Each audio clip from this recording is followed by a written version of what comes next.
followed the defense and there's Rob. So Lifetime has an agenda to bury him because he could bury them. So they're they're still in the game. Now, as far as his legal team, can you break down to the people? Because you got people out here that say some of the players on the legal team set him up. Some people feel like some was really trying to help him. Where do you stand on that? So let's go back to the beginning. When he first got in, this shit started happening. Uh, he um, he hires Greenberg. It was another lady that he was supposed to use, but she was I forgot her name. Anyway, Greenberg is now the guy. He walks me in there one day. Don Greenberg is my choice for lawyer to work with him. Greenberg Don has a lot of insight and input on what's going to work with him. Rob left out the studio.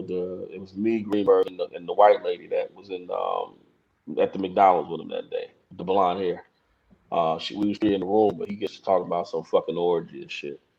And right then we fell apart. It was over with. You know what I mean? It was like, dude, fuck you. You full of shit. Don't come at me like that. Let's talk about this case. Um, so you know, we got off to the wrong foot. And we fell apart totally when he wanted to bond Rob out, but he wanted 100 grand cash, and I was like, nah, I'm gonna give you the surety bond, and you're gonna get him out with the surety bond. He's like, well, I can't use that, so I took him and sent him a snip from the Cook County showing that he could be bonded out with surety bond. But the fact of the matter is, he couldn't cash in the surety bond; he had to go back to the owner. So that's the issue that he had with taking the surety bond, and he knew at that point he wouldn't be able to pull no shit. You know what I mean? So as far as with me, so many times I called Greenberg. Like Greenberg, I got shit that you need to see. He never took my calls, never returned the call. I mean, and at that point, it was like, fuck Greenberg. He's not listening to anything I got to say. So that's when I started looking for other counsel. Uh, Camille Cosby had reached out to me via um, Facebook. This is when after Bill had got convicted. And she sent me the information on an Andrew Wyatt and said, get in contact with him. Andrew Wyatt was Bill's press secretary, crisis manager. Me and Andrew had a lot of conversations. He like, this is a case for Tom Mesereau. So I said, okay, fine. So he called Tom, introduced me to him. I met him in California at Roscoe's Chicken and Waffle that my family owns. And I was over loss prevention for him, and I had an office at one of the restaurants. So anyway, we met there. We talked it up. He said he would go fly to Chicago, meet Robbie, flew in. I picked him up at the airport because I was here at the time. Took him over to the MCC, dropped him back off at his hotel. He went home. When I talked to him, he said, Rob said, he can't afford $8 million.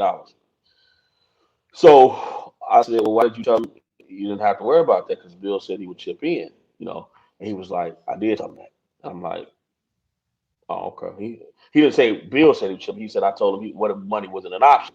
And he said Rob looked at him with a stupid face. I'm like, okay.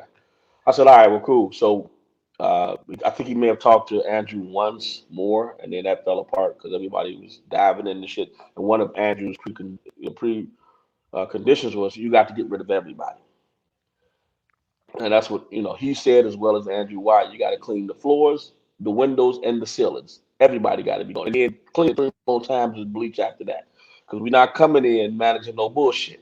All the drama we ain't getting in that. We want a clean slate so we can get in and put this case together. So that never happened, of course, because look at the shit that's still going on today. Um, so after that, Rob went to court, and he was going to court with Greenberg.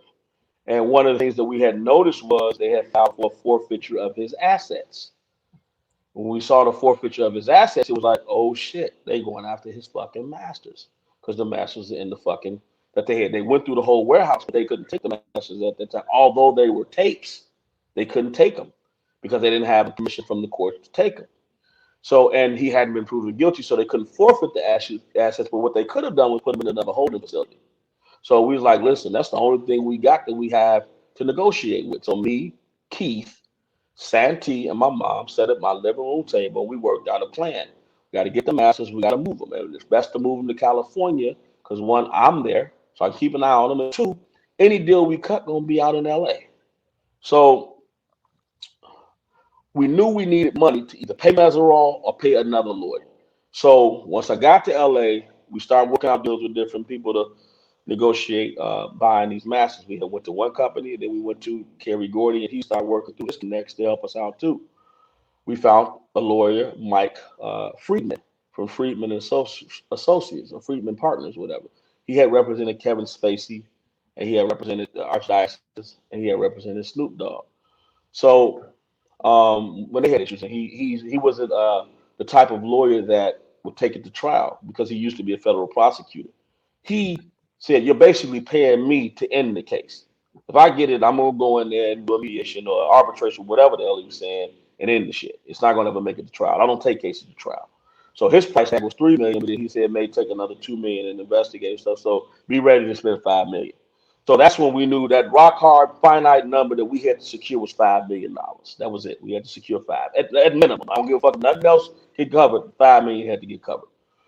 So we had Mike, and he started communicating with Rob. He sent his retainer agreement in. Rob signed the retainer agreement. You know what I'm saying? It was simple as that. We all met out in LA, me, Keith, my uncle who owns Roscoe's. It was the network guy there, and Mike Friedman. We sat down, we came up with a game plan, and that was as simple as it should have been. We should have worked that game plan, and we probably would have a different fucking result.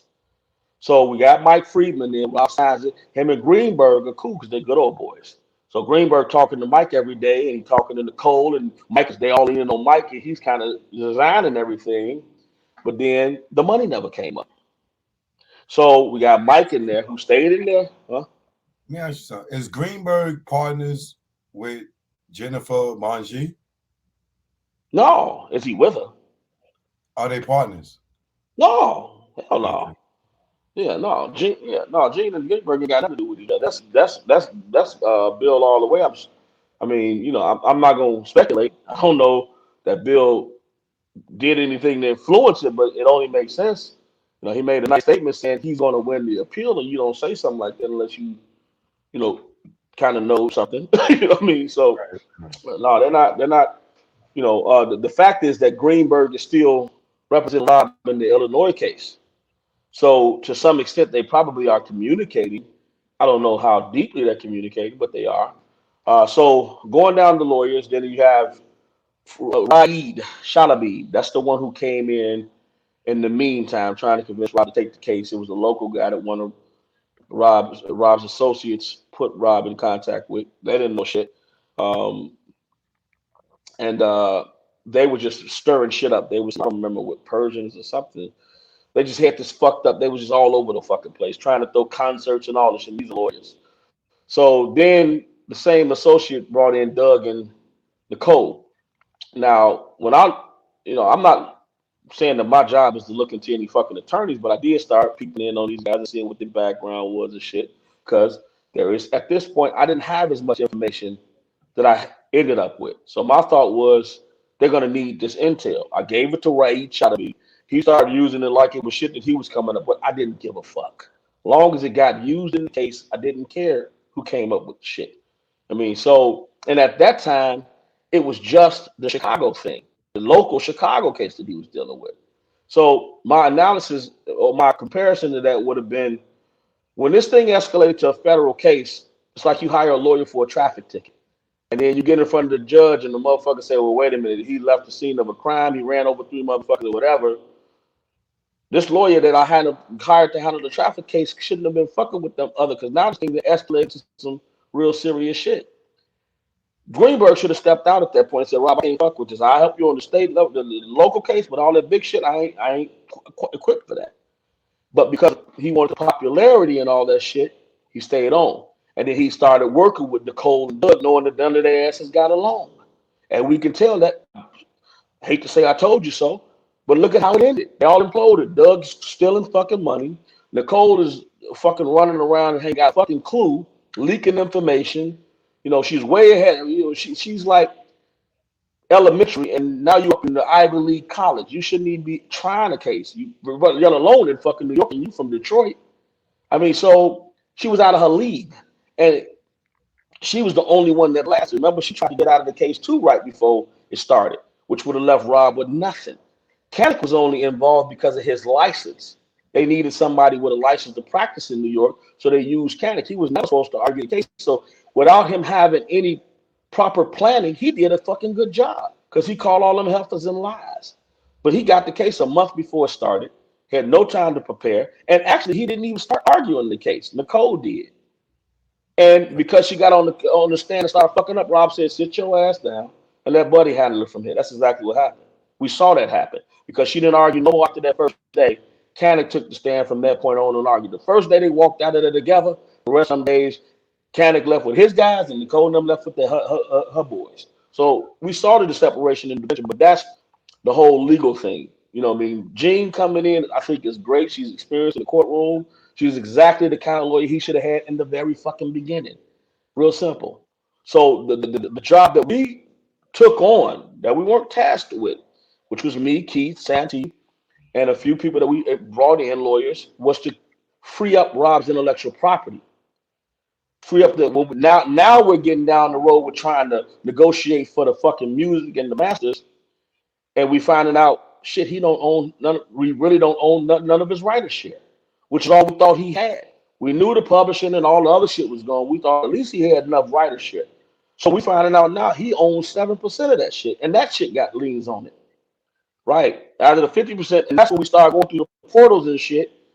Said I'm going through all the portals and I'm seeing it's 90 some contracts, and which is an extreme amount of fucking contracts for one artist. But a lot of them was in the folder of promissory notes. And I'm going in this promissory note folder looking at 7 million, 4 million, 8 million, 2 million. I'm like, what the fuck is this about? What the what? So I sent the only person I had at this point was Keith, because Rob was locked up. Keith, is this Rob's signature? I know it's not his signature, but I wanted somebody else to say it wasn't his signature. None of his signatures on shit. All these promissory notes that's totaled over $100 million in withdrawals that they used to leverage his writer share against, they collateralized his writer share, and then they securitized the contract by the security agreement by signing his signature on it. They got money. So I'm looking at this shit like, what the fuck is this?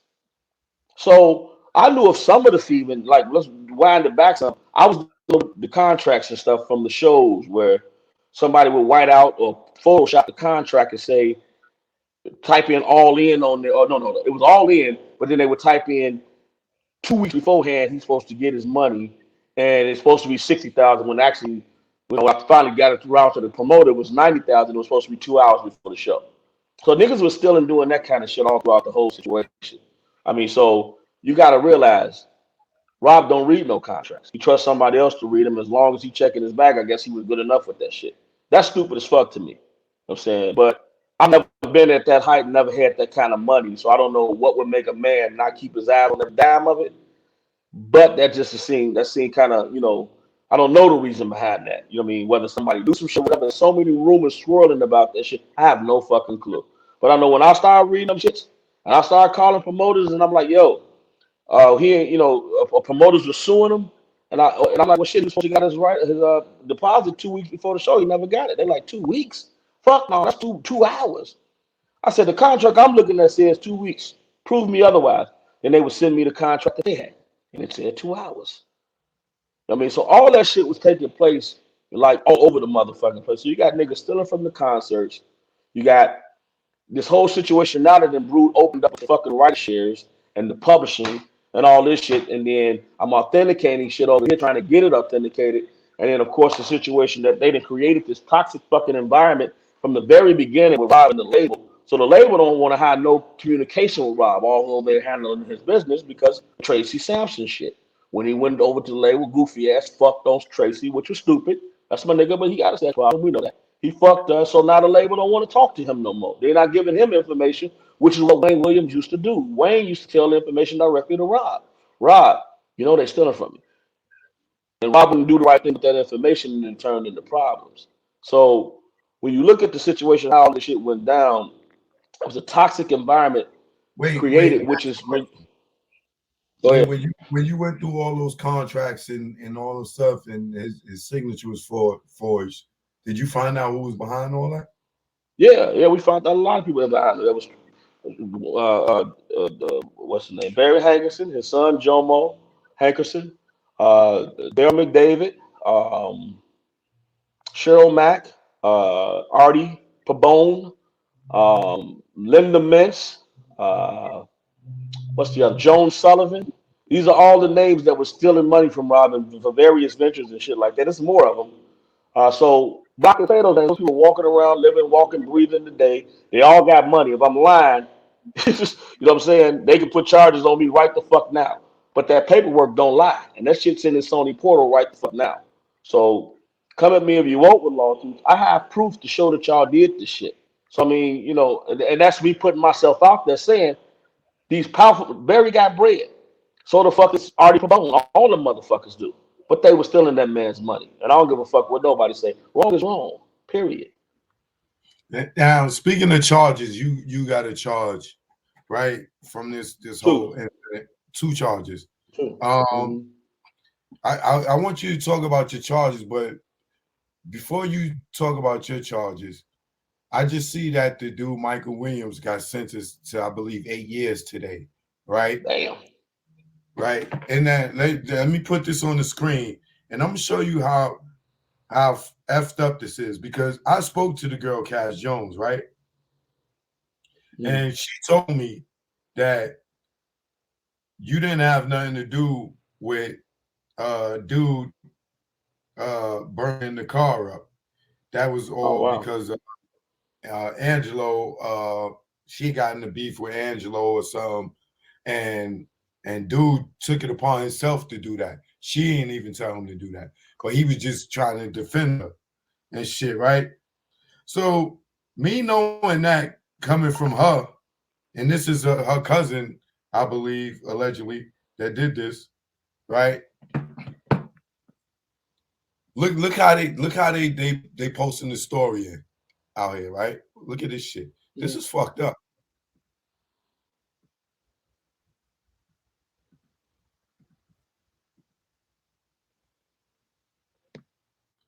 Justin, a Georgia man once connected to R. Kelly's entourage, has been sentenced to 8 years in federal prison for torching a vehicle belonging to one of the disgraced singer's high-profile accusers in an attempt to silence her.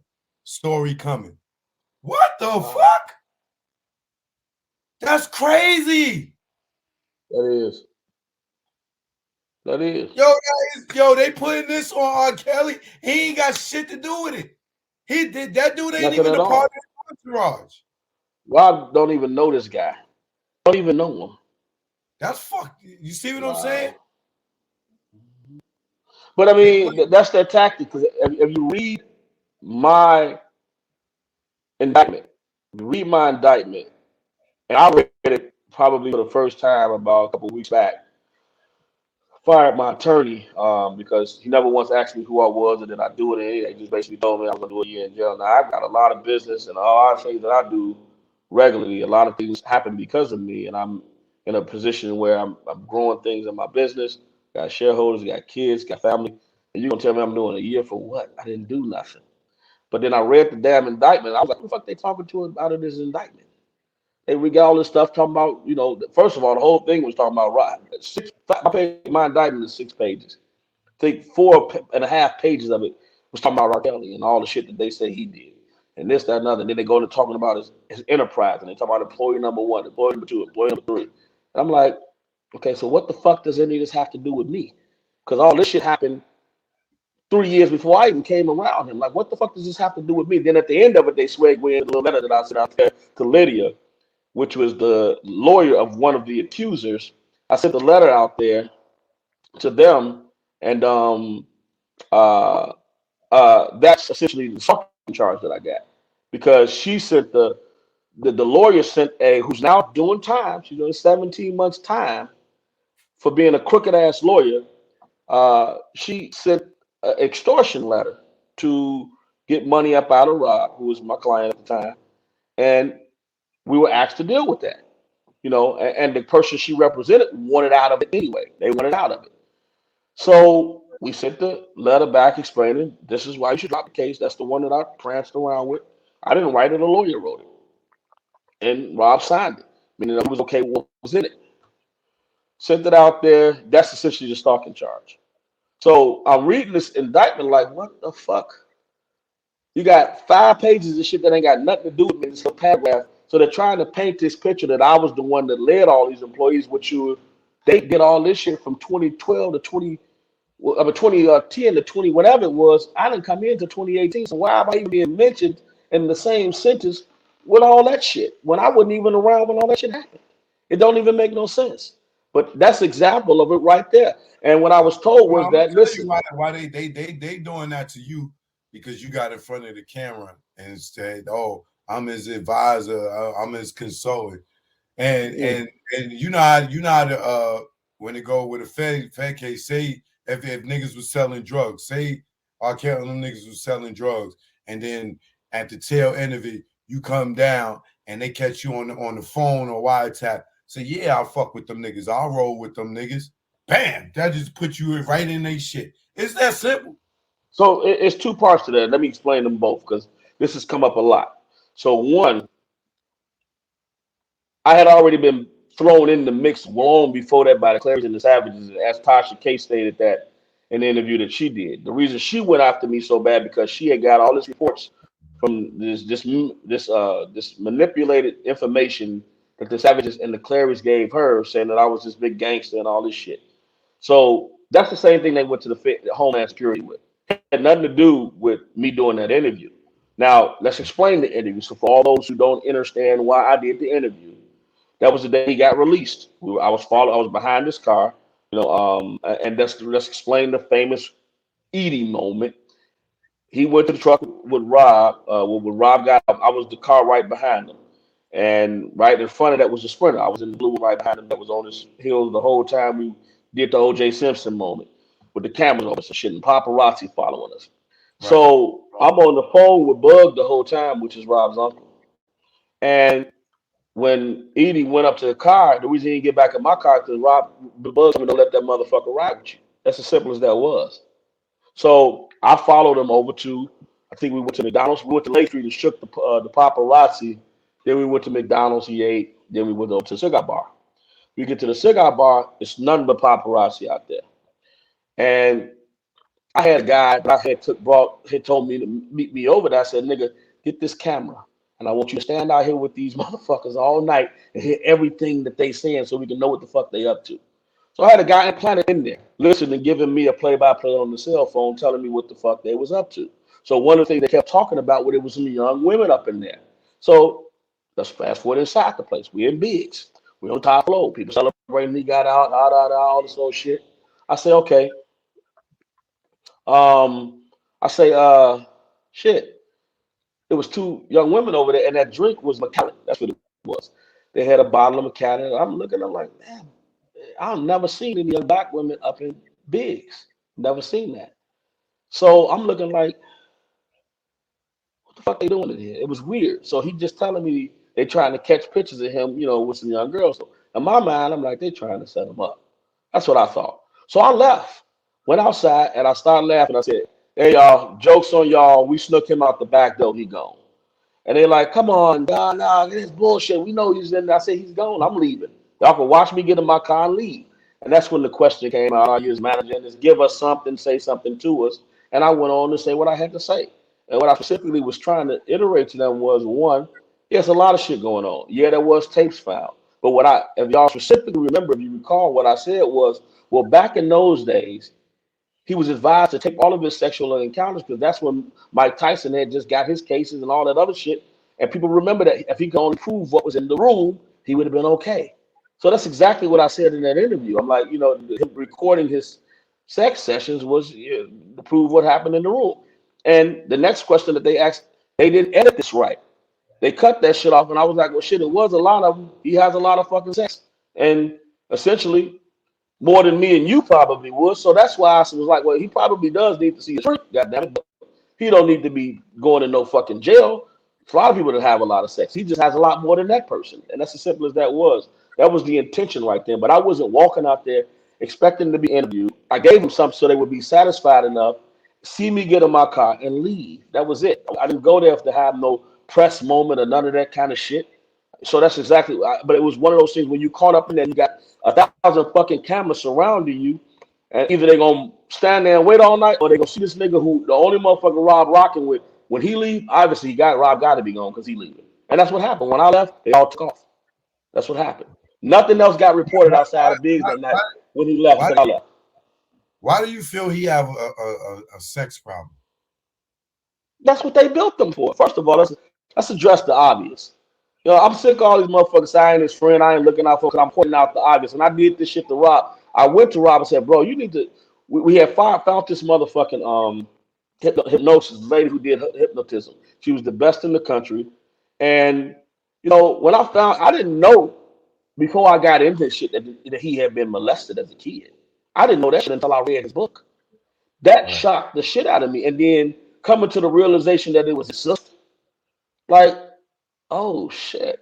So now I'm thinking when I'm going through all these promissory notes and all this shit's colliding on me, everybody else knew this shit too. So they kept forcing this sex on this nigga, putting him in front. It's like a nigga that do crack. You put crack in front of him. You think he not gonna do crack? Fuck yeah, he gonna take a line. So I'm peeping this shit and I'm putting it together. Oh, that was the missing element. Okay, they But know he got a sex.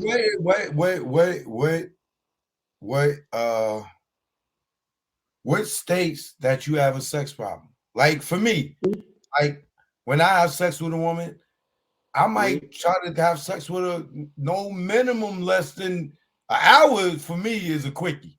You know, I'm trying to have sex with her for 3 hours. You know what I'm saying? And I might try to do that 3 times in a day. Does that make me a sex junkie? Or do I know how to fucking please women? Well, I mean, did you have 5 women in the room at the same time? If I could, I would. I wish I could. And I go can't from find, room to I room? can't find 5 women to agree to sleep with me. If any man could, he would. If I could have 2 girlfriends right now, like he had, and they was cool with it, I would. Okay, so this is the reason that I said that. I don't have that kind of life. One, two, not nowhere close to it. You probably me different. But I'm when you answering. start hearing this, hey, listen, a lot of women may beauty's in the eye of the beholder. So whoever may think that's true, some women may think I'm a handsome nigga. I don't know. You know, I ain't putting no words in nobody's mouth. But the bottom line is this, man. That's people listen to Rob's music, and I'm a fan of his music. You know, and when you hear about from the women who some of the women who don't feel badly about it, um, that you know they were young women and they were fans of Rob's, and some of the situations, some of these women had sexual, and this is me having personal conversation with certain people. First encounter, with a celebrity, and then to appease that celebrity, now they thrown in a room with 5 women. You know what I'm saying? And to stay in that room so they can get at him, they got to do them too. You know what I'm saying? It was a lot of shit like that that happened. And now this woman is grown up and she doesn't have a regular sex appetite where her husband is enough because she's going back to that shit that happened in that room. That was perpetuated by somebody's thirst for sex. So, you know what I'm saying? So to me, that is an issue because they're No, lasting. not if you agreeing to do that. That's not by force. Yo, I'm we not. can I'm listen. I'm not saying. Listen. I mean, If I eat myself to death, right, that's a problem. If I sit here and eat myself, I'm fatter than a motherfucking die. That's a problem that I need okay, help with, right? Well, right. the same thing could apply to sex. Because right now, sex is the reason he in that motherfucker, not great music. Who he chose to have sex with, No, right? he's not in jail because of sex. He's in What? jail because of money. No, when they use sex, what a minute. You take the sex away, had he had been fucking little nappy head bitches and had found a nice woman that had some officer, they wouldn't have been able to use that to get him. They But probably because of that they would problem he use had as a something kid, else. They would use something else. But the fact that the nigga like to fuck is not a crime. I'm Like, not saying it is. I'm not saying it is. I, But listen, it's what they used against him, though. I'm talking about addiction. Let's stick with addiction. What's too much sex in a day? What's In you a week? asking me? Yeah. That's a loaded question, bro. That's a loaded question. Because too much sex for me may be If you sex once a day.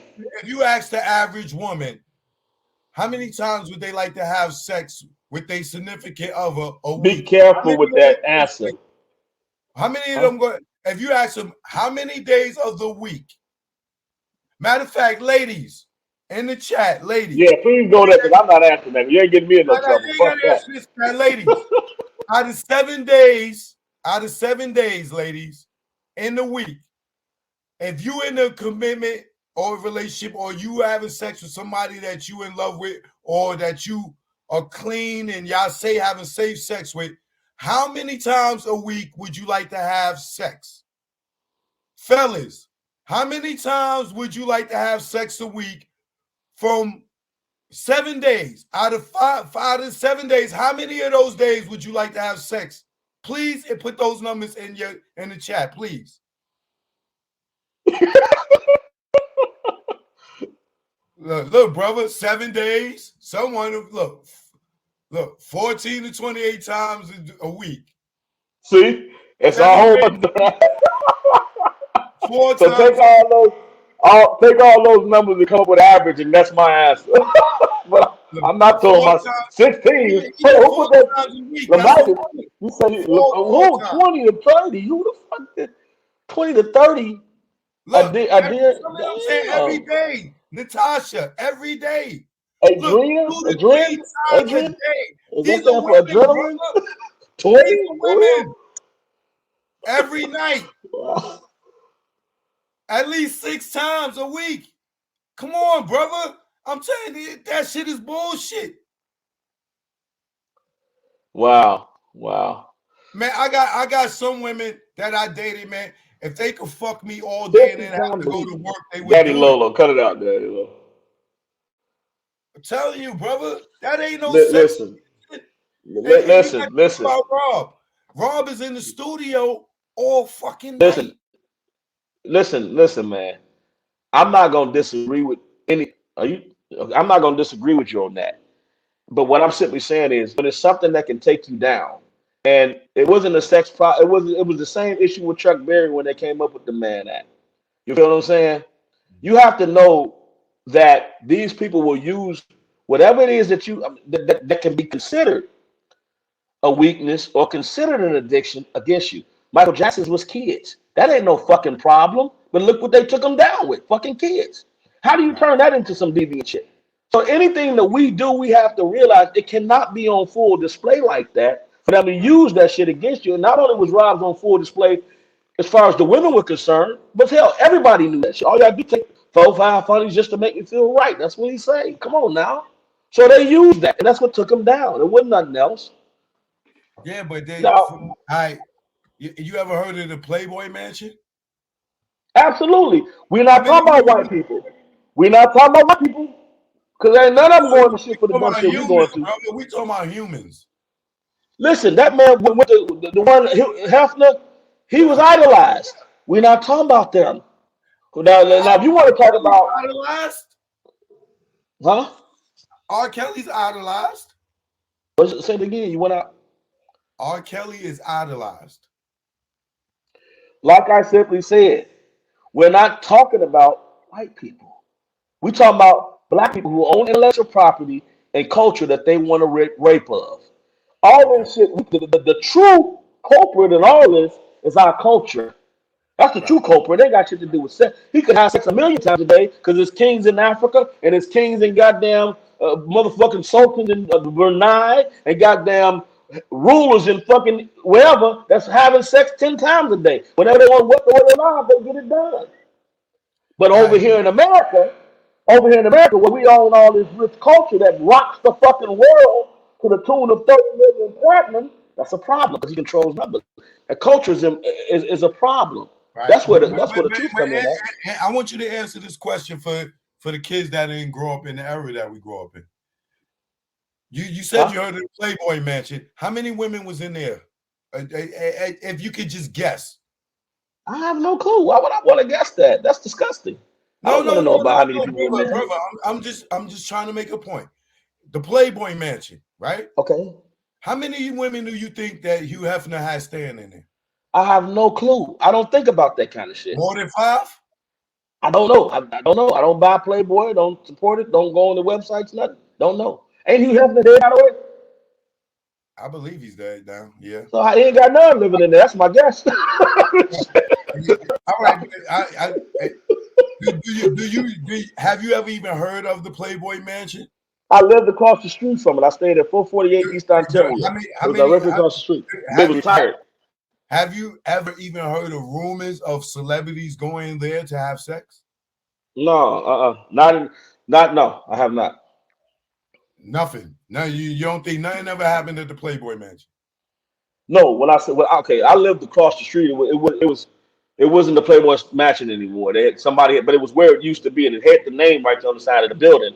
Right. So it was there at one point, but it wasn't acting as the Playboy Mansion when I lived in the building that I did. Right. But my point is this: Hugh Hefner Mhm. had over 5, 10 women living in the house with him for years. Celebrities Right. used to go there all the time and fucking have 2, 3, 4, 5, some orgies, all kind of shit. Right? hmm hmm I'm R. assuming Kelly was dating these girls. Hugh Hefner was selling pussy. that's true. And he ain't never From get what I no man hear. act. He didn't never get arrested. This nigga had a whole bunch of bitches. People wore the Playboy bunny. Motherfuckers got the costume during fucking Halloween and all kind of shit. Magazines, all that shit for the same fucking lifestyle R. Kelly got as an R&B singer. But this man fucking put a logo on his shit, got a whole bunch of bitches in his house dressed up as bunnies, and he never get arrested. Right. But Okay. you say because he white. What other reason would it be? I would like to know. I mean, I mean, what other reason would it be outside of that? I mean, I don't see no other reason outside because he white. Because we just know R. Kelly went to jail for similar shit. I mean, he was selling the pussy, it was all for him. That's the damn show. But yeah, I mean, so his crime was a lot less. But the problem, I guess, when you add Me Too to it and the women's movement and shit like that, and you got groupies that are scorned and pissed because he said bye. Now they have an organization to perpetuate the shit, and make it seem a little bigger. I mean, who knows if they would have ever went after you? Have I doubt it, but Rob seemed to be No, he's an easy white. target. Yeah, you said it right. I was just making my Yeah. point. Okay, well that's it. Okay, you That got me to motherfucker, say it for you. he did it on a grand scale in front of the whole world, Okay, and nobody okay, says shit. yeah, But yeah, okay, now, go grab all the girls that lived in the Playboy Mansion right. and tell them motherfuckers to tell you some of them stories that happened in there. I bet you that shit is way worse than R. Kelly. I'm sure 20 years from now, maybe 10, 5, we're gonna hear the story about what went down, and because media needs something else to talk about now that they took Rob. They'll eventually, they always go after one or two of their own. Look what they did with Harvey Weinstein and Weinstein, so they'll find some reason to go after somebody else. It is. They have to throw in a token every now and then to make it seem balanced. Right. Let me address something that people have been asking and people have been saying. First of all, I don't have any of fucking Rob's music or his memorabilia or his gold records for sale any fucking where. If I was gonna put shit out there, I would put it on my platform, indiebill.com. Why the fuck would I make somebody else some money when I got a platform I can put it out there on my own? I'm not about that shit. I'm about making sure we keep the money within, not giving it to somebody else. So I don't have shit on eBay. Whoever's lying and saying that I do not. All of his music is safe, tucked away, waiting for him to say what he wants to be done with the shit. And until that happens, it's gonna stay safe and tucked away. I have every unfucking released album, and all the motherfuckers are sitting there in certain places, secured and copyright. So all that shit about me putting out his music, I don't want a dime off of none of that shit. If I set up a platform and whatever I spend, I expect to get paid that back and any fucking percentage for my work, which may be 10 to 20 based on how much I put in. But other than that, that's his shit. And I don't take pride in taking nothing from no motherfucking body else. So I don't care what none of y'all saying about that. In that trash right the fuck now. I don't steal people's shit. 46 years in, I'm sorry, I'm 46 years old. 30 years in the game. I ain't never been known as a thief until you motherfuckers is coming with this shit now. So cut it out. Stop it. Now let's get Let on me with the let me show. let me let me ask you. Dabrowski took a picture with his Billboard award. He hmm said you let him take a picture with it. He pulled it out a pillowcase with a bunch of other shit that you had in there. I know the Right. Boski's a lying motherfucker. I had this right here. This water still sitting in my house to this day, and it's gonna sit here. That's one. That's the other one, and that's a picture of my brother. That's it. That's all I got as far as memorabilia. Rob gave me a watch. I recently gave that to Kerry because Kerry didn't have shit of his own brother, so I gave it to Kerry and said, "Man, this is from your brother. Keep it." It was a real expensive fucking watch. I gave it to Kerry, and that was it. But I ain't got no bag full of shit. I got masters in music. The masters can't fit in no fucking bag. It takes a truck to move them, and the music is on the drive. So I don't know what the fuck else Deboski's talking about. He's lying. But go ahead. But he had a picture with it. You let him take a Yeah, picture with it? I just showed him the pictures right there. Oh, Those yeah, things. yeah. Because some people I were just saying that showed shit. Yeah, I'm not denying that. I'm not saying that denying that I got those. he buried it in his backyard. That's what No, they people. was at the warehouse when we took the fucking stuff out of there, and I said, you know what, I'm gonna just keep two of these as a keepsake. So what, man? I didn't steal shit. I had permission to be in there. Rob is locked the fuck up. All that shit we were talking about putting it on auction sites to raise money for his defense. So what the fuck is the problem? I mean, nobody's saying that I stole shit but knuckleheads. Keith is the one that was in there with me. Trust me, he got a ton of shit too. So cut all that shit out about somebody stole something. We were tasked to handle certain things after he got fucked up, and that's what we're doing. It's no chance that I got his intellectual property and Keith got his power of attorney. You don't give everything to one person. If I get caught and I got power of attorney and intellectual property, mission fucked up. But as long as one of us are good, mission straight. Period. Right. You know, you don't feel like you violated when you said the nigga had when you say he had a couple of sex tapes or sex videos. He's like, yeah, he fucking, he fucking. You ain't feel violated seeing this nigga fucking? What'd you say? I said you didn't feel like you was violating his privacy watching him fucking them sex videos? Nigga, he had a sex tape on fucking for sale on the internet. How the fuck am I violating it with people watching them pissing on bitches and shit? Come on now. Whatever the fuck happened with that Because that, shit. that, that shit ain't public. That That's they took that shit out. I was telling them shit so in Jewtown around here. Come on, man. Cut that shit out. It's like Rob goes on tour every day and puts his ass and his dick and everything in front of people, in front of millions of people. And me saying that's a problem? He in videos talking about fucking and second and fucking five or six bitches, and me saying that is a problem? Come on, now let's be real with this shit. Don't just make it a can, problem because I said it. can you He say said it too. Shit. can you say who you saw him fucking? No, I didn't see him. What you mean? I saw the tapes with names and XXX on the motherfuckers. I didn't see no Oh, motherfucker. I don't sit there and watch this nigga fucking nobody. No, I no, watch porn, but not him. that's what I thought. That's what it seemed like, brother. Come on, You man. said That's that's your creepy ass disposition. listen, Joe, listen, no, no, no. listen. You suck a lot of dick. That's your disposition. No. Oh, you Listen, freaky motherfucker took it that way. no, nigga, no. It is. Listen to your words. You say he got videos of him fucking. They ain't no young bitches. How you know if they young or old if you No, didn't I watch? put videos in there. I said that. See, that's your creepy ass again. Putting that fucking in there.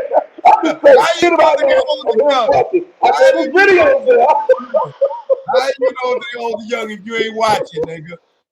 It said, I told you what it had the names on there. We know it's on those cold niggas. You done taped some tapes.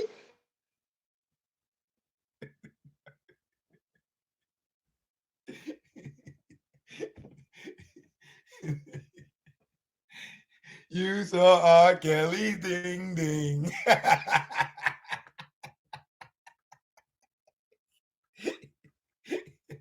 You saw R. Kelly's ding ding.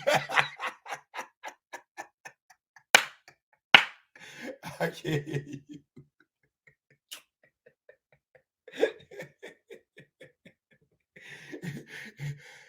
Yo, I can't hear you, dog. I can't hear you. I can't hear you.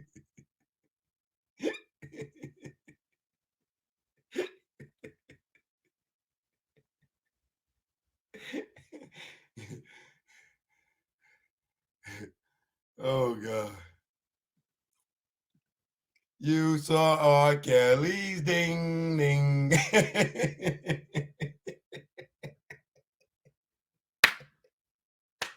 There's more technology in place now to keep track of digital sales. It wasn't in the beginning.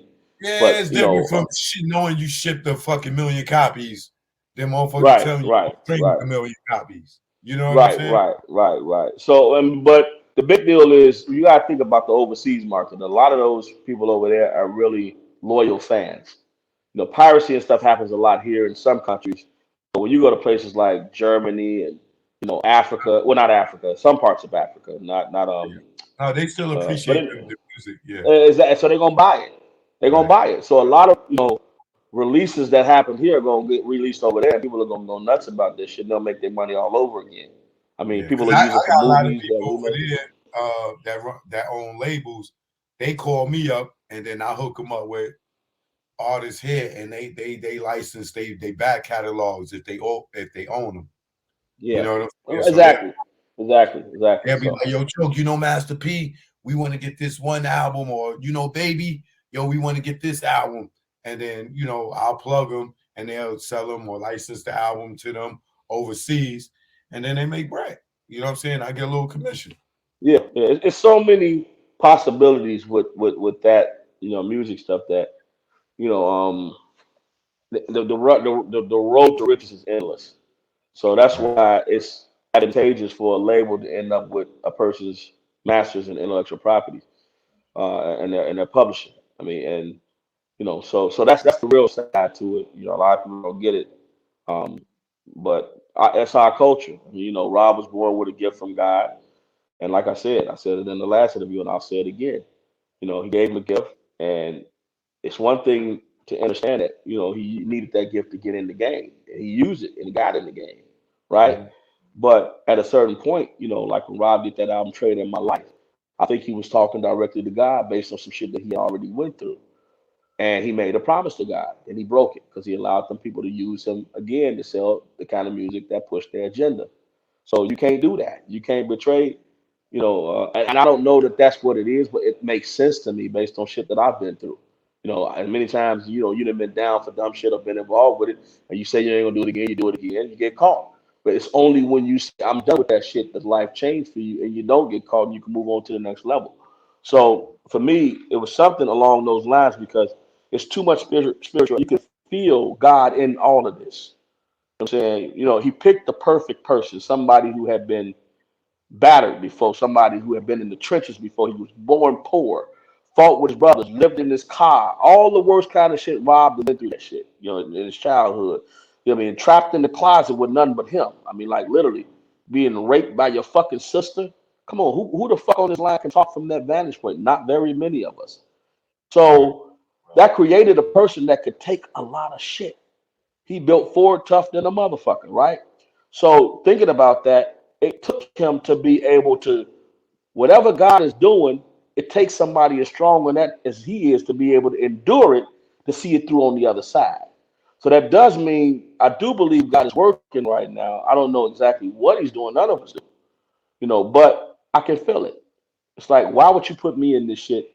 Somebody who's done none but served you. I had my day when I did dumb shit, but I've been a servant of God. Why am I in this shit? To see him go down like that, I don't appreciate that.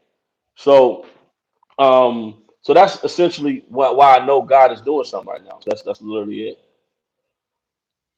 Yeah, well, I mean, we all going through a spiritual war more now than ever, especially with these democrats trying to jab everybody up and the, you call them Democrats. I call Oh, them demons. oh, I call them demonic rats.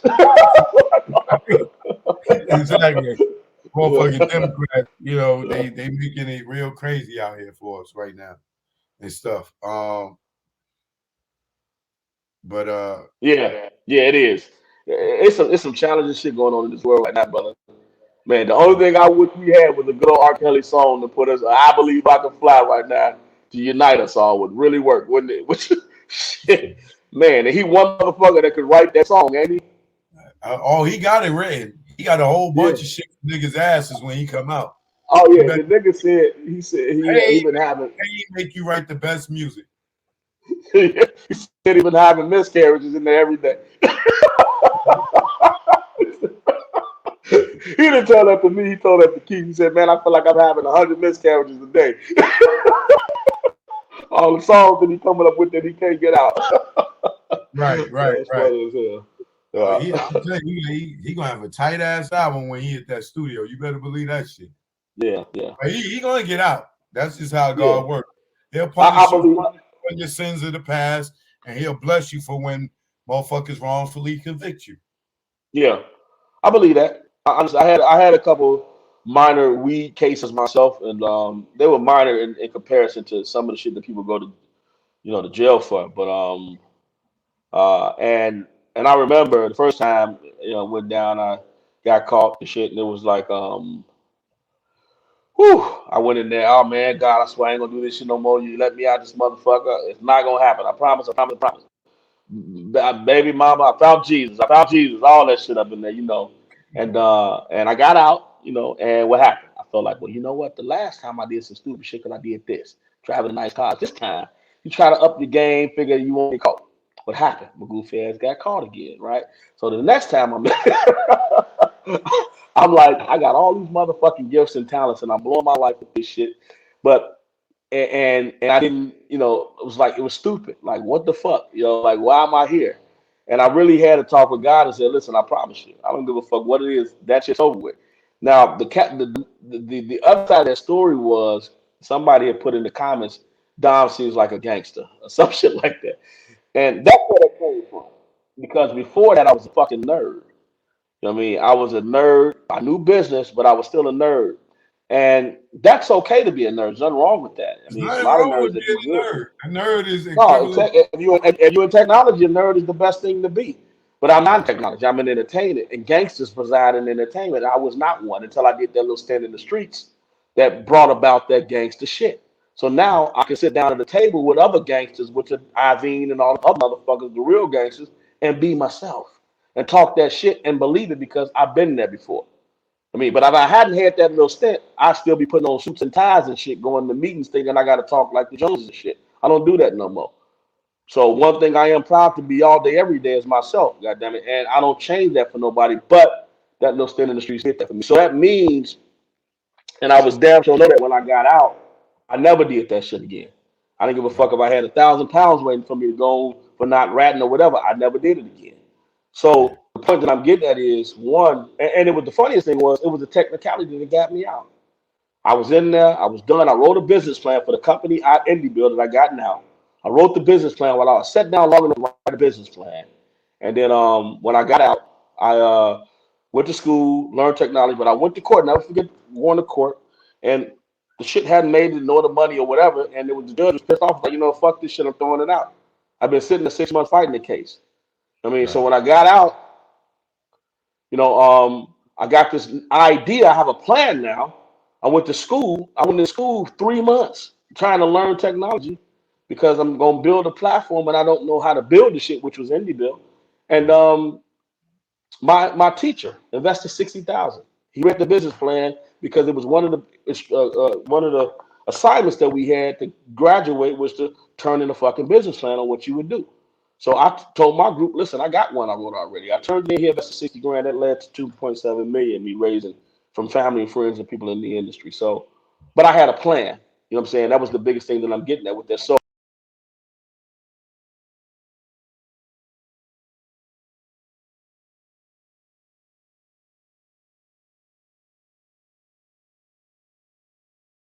I want to publicly apologize to you for the video that I put out. I was misled. Da, da, da, da, da. She said the same thing on the video.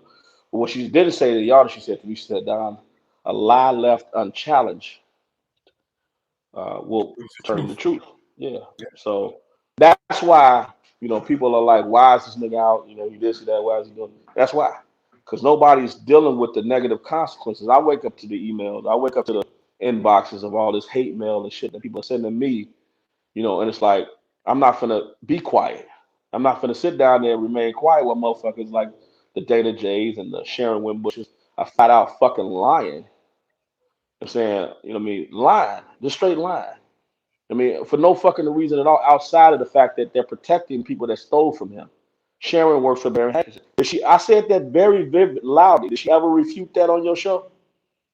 Uh, no, I asked her. When you had hung up, I was going to ask her, but I asked her afterwards. did she work for Barry Ankerson? She said there's no truth to that.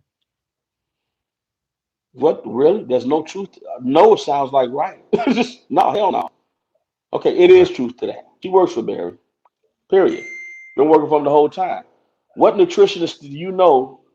First of all, you go on Facebook and see all the money. But beyond that, we tracked it back to Barry Hanson. That's how we realized who hired her.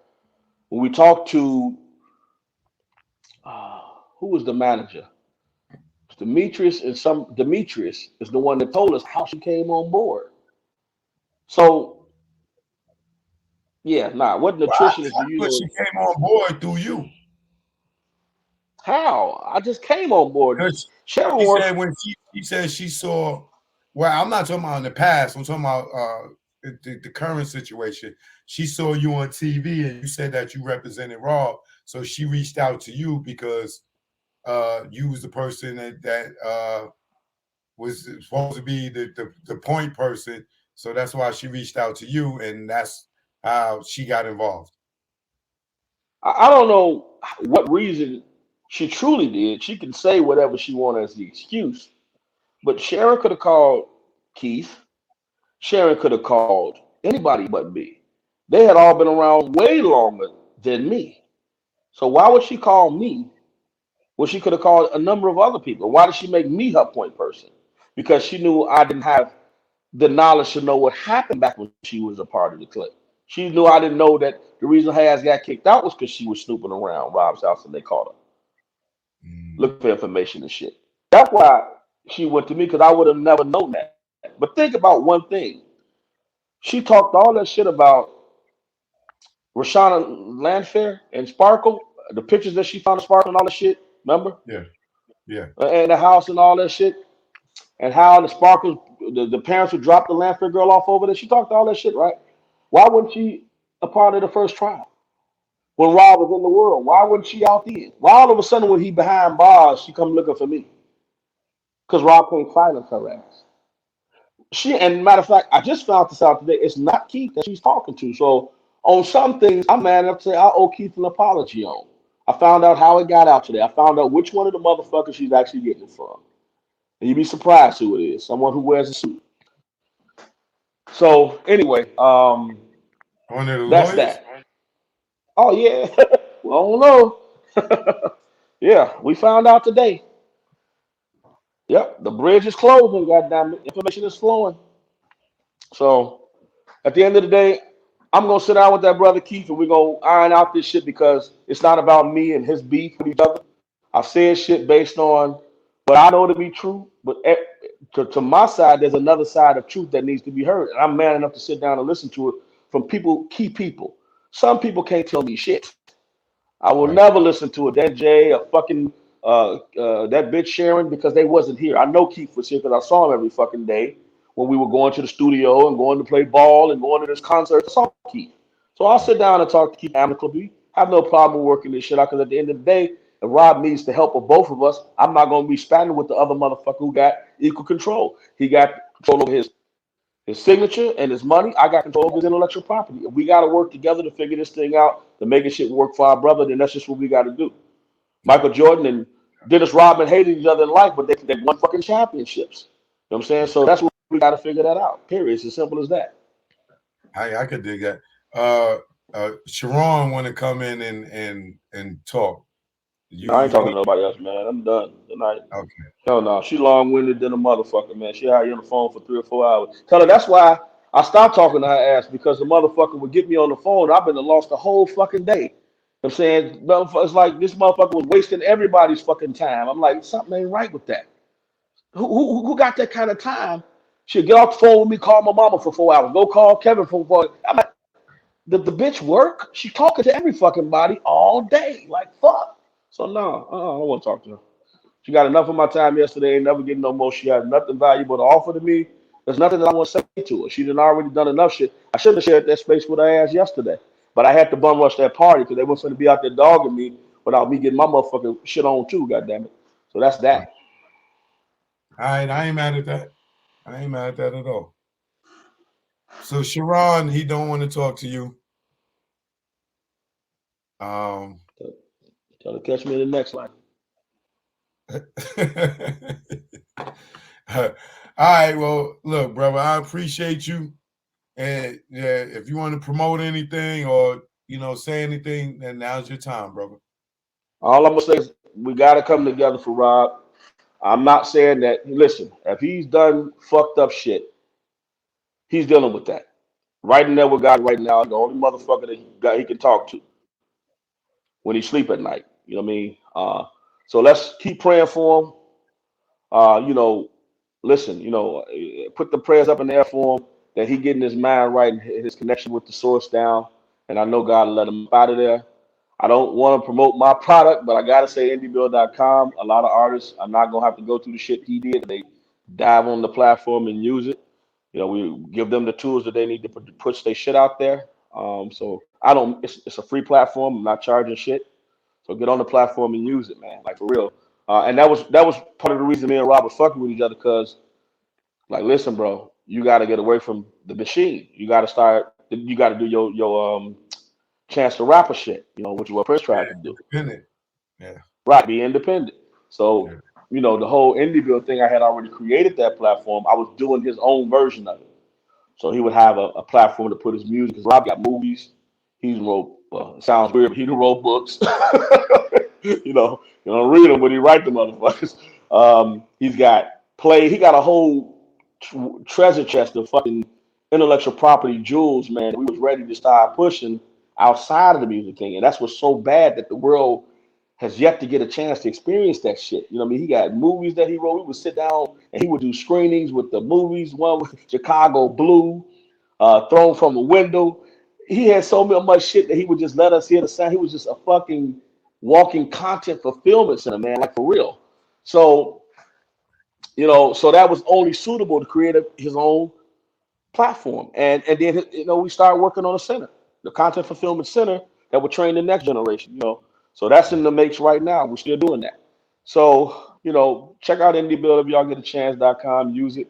You can listen, it's just like damn near Facebook in some instances.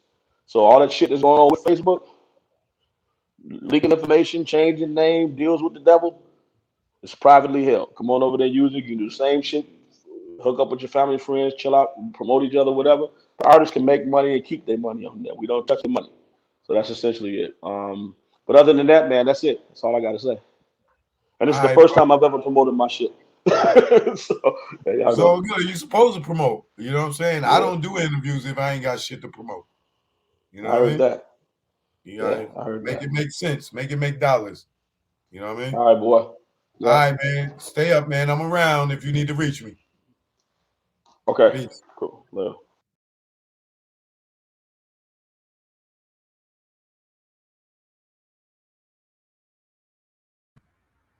Choke no joke. You already know.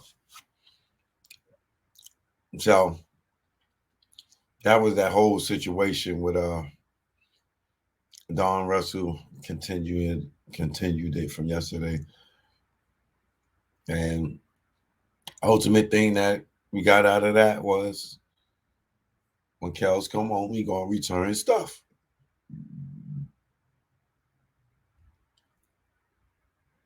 Now, there was this other guy that did a documentary on Azriel and the Clarys, and I interviewed this guy. But now that you know that Azriel mother and Azriel was setting this up from the whole time, from the beginning, the whole time, like they, this it is different now. You know what I'm saying? Because we all know now from the very beginning, Azriel was never innocent. She was no innocent girl that got taken advantage of. No, her and her mother plotted on getting this nigga, and they got him. You know what I'm saying? So let's